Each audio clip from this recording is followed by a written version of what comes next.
Hello students, let's continue with KCET 2020 mathematics paper. Question number 36. If A is a square matrix of order 3 and determinant of A is 5, then determinant of A into adjoint A is how much? So given A is a square matrix of order 3. A is a 3 by 3 matrix. Order 3, that is n is equal to 3. And the determinant of this matrix is 5, and the question is determinant of A into adjoint of A.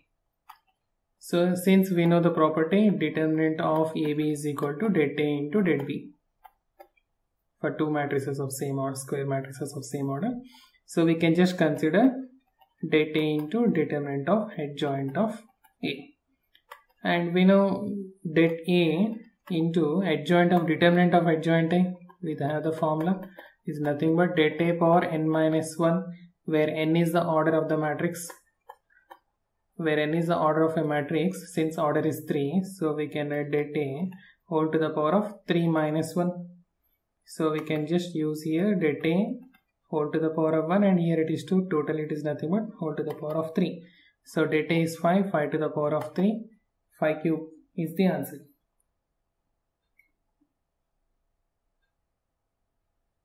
Right, so 125 is the answer. Next question.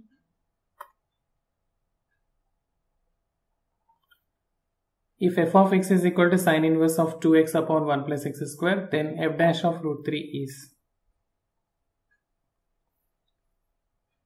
F of x is given sine inverse 2x upon 1 plus x square. So whenever we had 2x upon 1 plus x square, we can just, it is in the form like 2 tan theta divided by 1 plus tan square theta form, which is equal to sine 2 theta formula. So we can put x is equal to tan theta. So that we can write here now f of x is equal to, put by taking x is equal to tan theta, or theta is equal to tan inverse x. So f of x is nothing but your f of tan theta. We can add sine inverse of f of x is equal to sine inverse of 2 into tan theta divided by 1 plus tan square theta.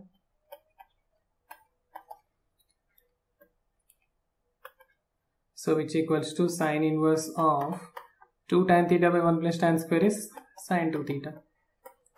So sine inverse of sine 2 theta can be taken 2 theta. Okay, so we are getting f of x is equal to 2 theta. Theta is nothing but tan inverse x. So we can just write f of x is equal to tan inverse x, and f dash of root 3. The question is f dash of root 3. So we'll determine its differentiation of f of x. F dash x is equal to, so what is the d by dx of tan inverse x? So d by dx of tan inverse x is equal to 1 by 1 plus x square. So we can use here 2 divided by 1 plus x square. Okay, so f dash of root 3 is equal to 2 divided by 1 plus root 3 whole square. So that is 2 divided by 1 plus 3.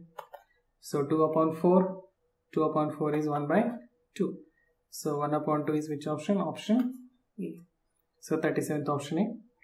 So next question. Question number 38.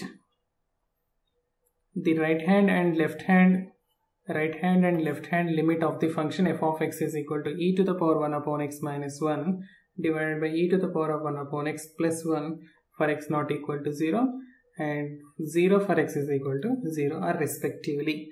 So among the four options we need to find your left hand limit and right hand limit.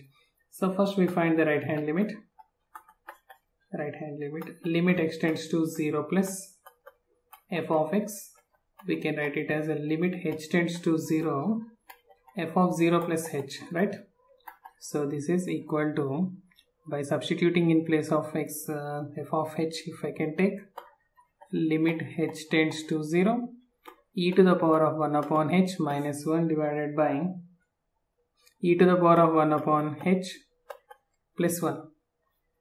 And now if I can take e power 1 upon h common, so e power 1 upon h if I take common, 1 minus 1 upon e power 1 upon h divided by e power 1 upon h taken common, 1 plus 1 upon e to the power of 1 upon h.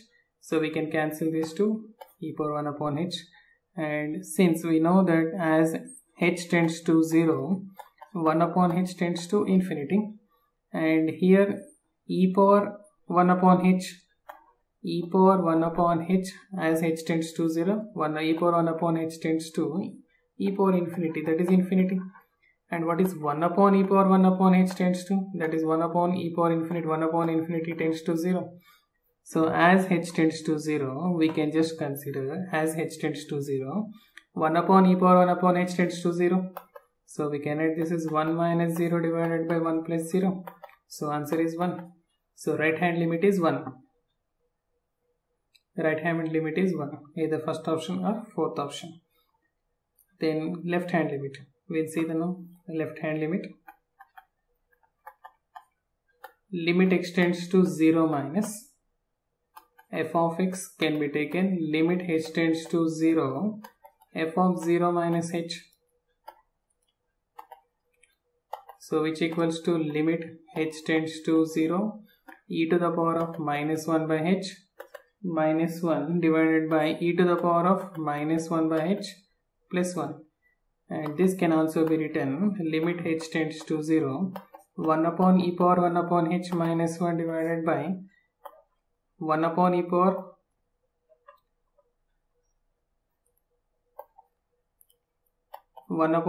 1 by h plus 1. So this further we can write limit h tends to 0 1 minus e power 1 upon h, or let me write the same as h tends to 0. So same concept, as h tends to 0 we will write the same concept here, as h tends to 0 1 upon e power 1 upon h tends to 0, right? So we can just use this here also. So 0 minus 1 divided by 0 plus 1, which is equal to minus 1. So right hand limit is equal to plus 1 and left hand limit is equal to minus 1. So 1 and minus 1. So option A. So we can go with option A, right? So next question. Question number 39. 2 power x, if 2 power x plus 2 power y is equal to 2 to the power of x plus y, then dy by dx is how much? 2 to the power of x plus 2 to the power of y is equal to 2 to the power of x plus y. So this can also be written 2 power x plus 2 power y is equal to 2 power x into 2 power y. And further dividing with 2 power x into 2 power y on both the sides, we will be getting 2 power x plus 2 power y divided by 2 power x into 2 power y is equal to 1. This can also be written 1 upon 2 power x plus 1 upon 2 power y is equal to 1. Okay, that is nothing but 2 to the power of minus x plus 2 to the power of minus y is equal to 1. This we can also write 2 power minus 1 whole power x plus 2 power minus 1 whole power y is equal to 1. Now differentiating with respect to x. So we can get, this is a is nothing but dy by dx of a power x concept is a power x into log a. So here a is 2 power minus 1. So I can just use here 2 power minus 1 whole power x, that is 2 power minus x into log of 2 power minus 1 plus, here also I can apply the same, 2 to the power of minus y log 2 power minus 1 into dy by dx is equal to differentiation of constant is 0.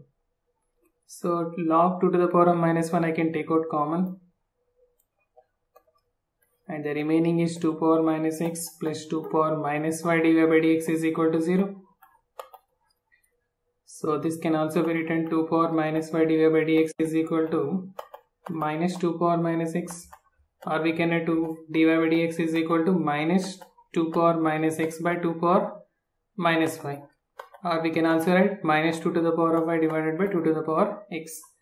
So which option it comes? Like a 2 power, this can also be written minus 2 to the power of y minus x. So we can go with option, I think this is option A, right? So the last question we will see, the next question. Question number 40. If the curves 2x is equal to y square and 2xy is equal to k intersect perpendicularly, then the value of k square is. So here the two curves are given. 2x is equal to y square. Let me write this is equation 1. And 2xy is equal to k. This is your second equation.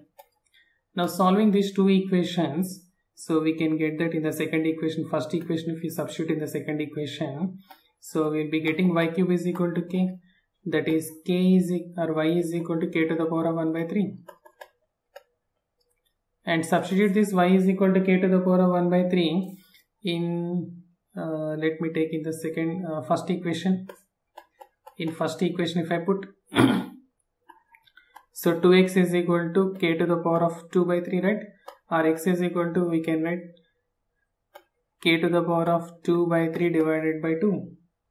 So we had a point solving these two equations. On solving 1 and 2, we got point of intersection.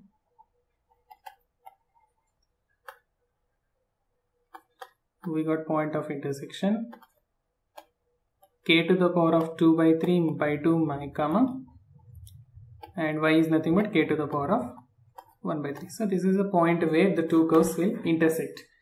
Now differentiate the equation of curve 1, differentiate first equation with respect to x. So you will be getting 2 is equal to 2y dy by dx, or instead of that we can write y dash. So which implies 1 is equal to y dash, or we can also write y dash is equal to 1 upon y, or by taking the slope at a point, at this point, let me take this as the point P. So dy by dx at P is equal to 1 divided by m. M is nothing but k to the power of 1 by 3. So let me take this as m1 is equal to 1 divided by k to the power of 1 by 3. Now differentiate the second equation. Differentiate with respect to x. First equation, and here it is second equation. So second equation 2xy is equal to k. So 2 times of xy dash plus y is equal to 0. Or we can write xy dash is equal to minus y, or y dash is equal to minus y upon x. So here at the point dy by dx at point P can be taken here, minus y is k to the power of 1 by 3 divided by x is nothing but k to the power of 2 by 3 divided by 2, or into 2. So this is what, or we can write minus 2 divided by k power 2 by 3 minus 1 by 3 is k to the power of 1 by 3. Okay. So we got the two equations, and since in the question it is given they intersect perpendicularly. If they intersect perpendicularly, so we had m1 m2 is equal to minus 1. So we can use this condition, 1 divided by k to the power of 1 by 3 into minus 2 divided by k to the power of 1 by 3 is equal to minus 1. Right? And hence we can just solve it. Minus 2, it comes here. K to the power of 1 by 3 plus 1 by 3 is nothing but k to the power of 2 by 3 is equal to, so we will get 2, or k square is equal to 2 to the power of 3. 2 power 3 is 8, and hence we can say k square value is 8. So which option, k square is equal to 8? Third option. Hence the problem.